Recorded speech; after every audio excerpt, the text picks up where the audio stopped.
ऐसा ना हो, इसलिए हमारे अपने बच्चों को सही शिक्षा देनी है। ऐसा ना हो कि हम कभी फिर से किसी क्रांतिकारी को खो दें। ऐसा फिर ना हो कि हमारे समाज से चमकते हुए सितारे आगे डूबते जाएं। ऐसा फिर से ना हो कि हमारा ये समाज गर्त में चलता जाए। ऐसा फिर कभी ना हो कि हम जिस उत्थान की ओर अग्रसर हैं वह उत्थान गर्त की ओर जाता जाए। इससे पहले हमें सतर्क होना है, इस समाज की कुरीतियों को दूर करना है। आप सबके बीच का छोटे छोटे दायित्व तो मिलते जाते हैं, व्यक्ति आगे कार्य करता जाता है। मैं जब यहाँ पर एंट्री किया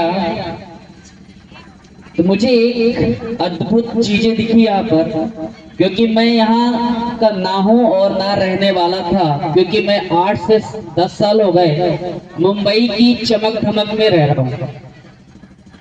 मेरे कई सारे सीरियल्स सोनी टीवी में आते हैं जिसमें मैं एज ए कलाकार काम करता हूँ। दूरदर्शन मध्य प्रदेश के लिए लेखन का कार्य करता हूँ, एंड टीवी के लिए सीरियल्स लिखता हूँ। अभी 2-3 पुस्तकें भी लिखी है। तो जितने लोग यहाँ पर खड़े हैं या बैठे हैं, सबसे पहले अपने लिए जोरदार तालियां बजाइए कि मंच तक आपकी ताली की गड़गड़ाहट आ जाए।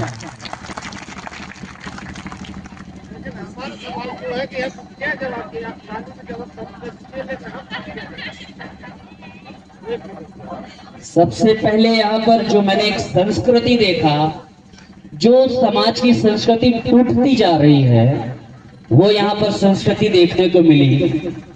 फिर जब मैं बैनर्स को पढ़ा तो उसमें जय सेवा, जय गोंडवाना, जय जोहार, जल जंगल जमीन, अबुआ देश अबुआ राज, ऐसे कई सारे शब्द मुझे सुनने को यहाँ पर मिले। तो मैं इसी विषय को लेकर के आप सबके सामने कुछ प्रस्तुत करूंगा। सबसे पहले जो कार्यकारिणी समिति की ये समिति है, सम्माननीय मंच, आप सभी को बहुत बहुत धन्यवाद कि आपने मुझे इस योग्य समझा कि इस मंच से मैं कुछ बोल सकूं। सबसे महत्वपूर्ण बात होती है शिक्षा। जब मैं यहाँ एंट्री किया तो शिक्षा की बात चल रही थी, और वो शिक्षा हमारे समाज की रीढ़ है। हमारे बच्चों को यदि सही शिक्षा मिल जाए तो हमारे जो अधिकारों का हनन होता है, उन अधिकारों को हम प्राप्त कर सकते हैं। उनके जो हमारे अधिकारों को हनन करता है, उनके खिलाफ हम एक जंग शुरू कर सकते हैं। तो सबसे पहले हमें अपने बच्चों को शिक्षित करना है, और दूसरी बात जो सब शिक्षा के साथ साथ अपने समाज को नशा से भी दूर करना है। एक सबसे महत्वपूर्ण बात यह होती है कि प्रत्येक व्यक्ति जो समाज से जुड़ा है या समाज के परिवार के साथ रह रहा है, उसमें जेलसी की भावना होती है। जेलसी यानी जलन की भावना होती है। तो प्रत्येक व्यक्ति को यह सोचना है कि मैं और मुझसे मेरा परिवार है, और मेरे परिवार से मेरा समाज है। तो मुझे अच्छा निर्माण अपने आप का करना है। यदि व्यक्ति का निर्माण होगा तो इस समाज का निर्माण हो जाएगा, और उस व्यक्ति का निर्माण तभी होगा जब हम अपने बच्चों को सही शिक्षा और सही दिशा देंगे। मैं जब जबलपुर में आया था तो मुझे एक सब्जेक्ट मिला था, वीरांगना दुर्गावती जी के बारे में शोध करना था। और मुझे ये नहीं पता था कि मैं उसी भूमि में, जो पावन भूमि है, यहाँ पर आकर के उनके क्षेत्र में कुछ बातें आप सबसे शेयर करूंगा। अभी एक बच्ची यहाँ पर कुछ क्वेट्स बोल रही थी, कुछ लाइनें बोल रही थी। कितने लोगों ने सुना था? जितने भी उसके क्वेट्स थे, जितनी भी लाइनें बोली थी, उसमें समाज के उत्थान की बात कर रही थी। प्रत्येक लाइन में एक चिंगारी जैसे शब्द थे, जो जज्बा और जुनून पैदा करने वाले उसकी लाइनों में शब्द थे।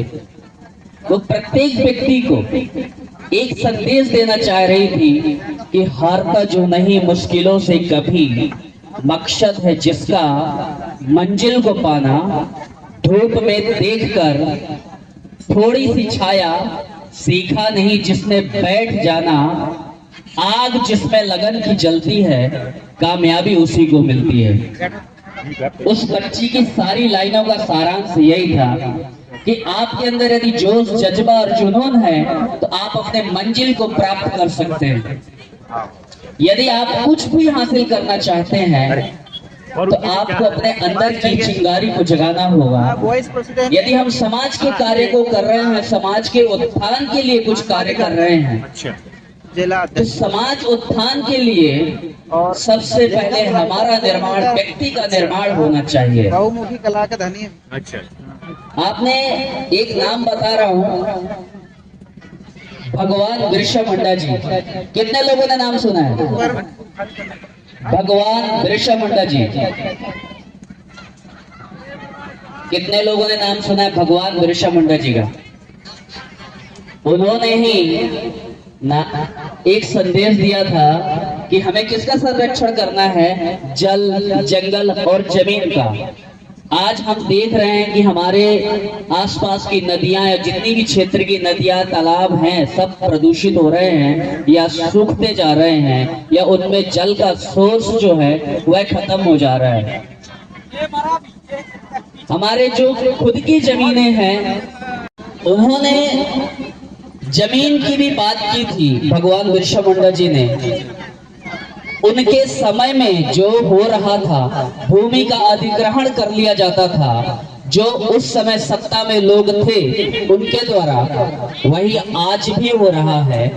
जो पावरफुल व्यक्ति होता है वह एक जो गरीब या लाचार व्यक्ति होता है उसकी मजबूरी का फायदा उठाकर उसकी जमीनों का अधिग्रहण कर लेता है।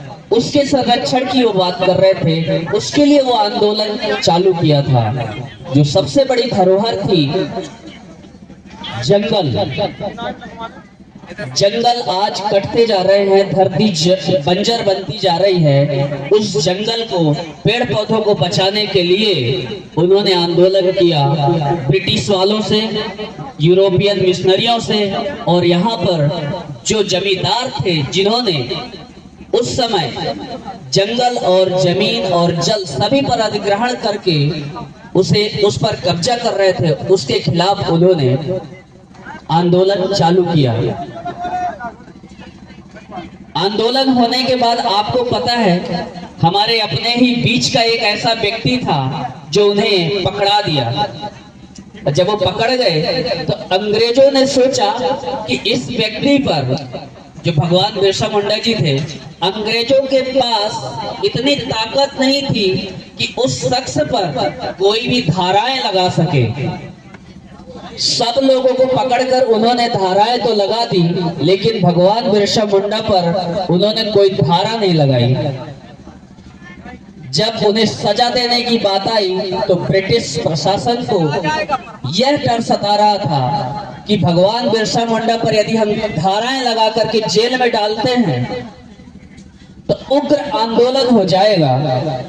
उस उग्र आंदोलन को बचाने के लिए उन्होंने एक षड्यंत्र रचा और उनके अपने करीबी लोगों को अपने गुट में सिर्फ 500 रुपए की लालच दिया। और वह 9 जून का दिन था, 1895 की सन थी। भगवान बिरसा मुंडा जब सुबह उठते हैं, हर व्यक्ति सुबह उठता है तो मंजन मुख दातून वगैरह करता है। उन्होंने भी दातून और जो जल था उससे अपना फ्रेश हुए और कुछ ही देर में सुबह 1 से 2 घंटे के अंदर उनके शरीर में वह विषाक्त दातून और जल के द्वारा पूरे शरीर में जहर फैल गया था। और वो 9 जून 1895 को हमारे इस देश के एक ओजस्वी और ऐसे क्रांतिकारियों को खो दिया था हमने। उसमें एक छोटी सी बात थी, सिर्फ अपने लोग उसमें जाके एक छोटी सी लालच पर छल कर दिया था। ऐसा ना हो इसलिए हमारे अपने बच्चों को सही शिक्षा देनी है।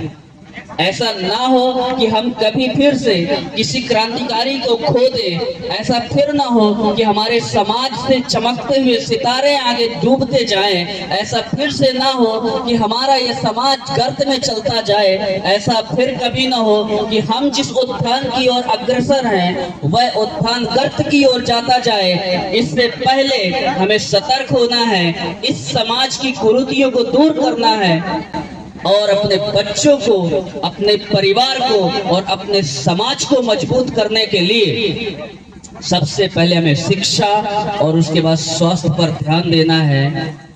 और हमारे बीच में माताएं बैठी हैं। माताएं हमारे समाज की वरदान होती हैं। सबसे पहला बच्चों की गुरु होती है।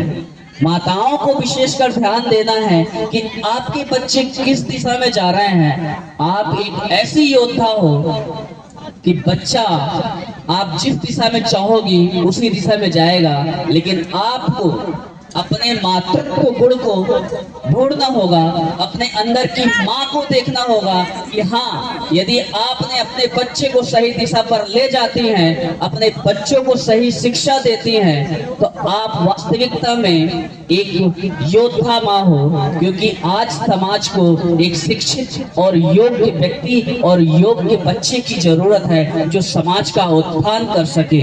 एक बार जोर से बोलेंगे, जय सेवा जय जोहार, जय सेवा जय जोहार। अबुआ देश अबुआ राज, यानी कि अपना देश अपना राज। धन्यवाद।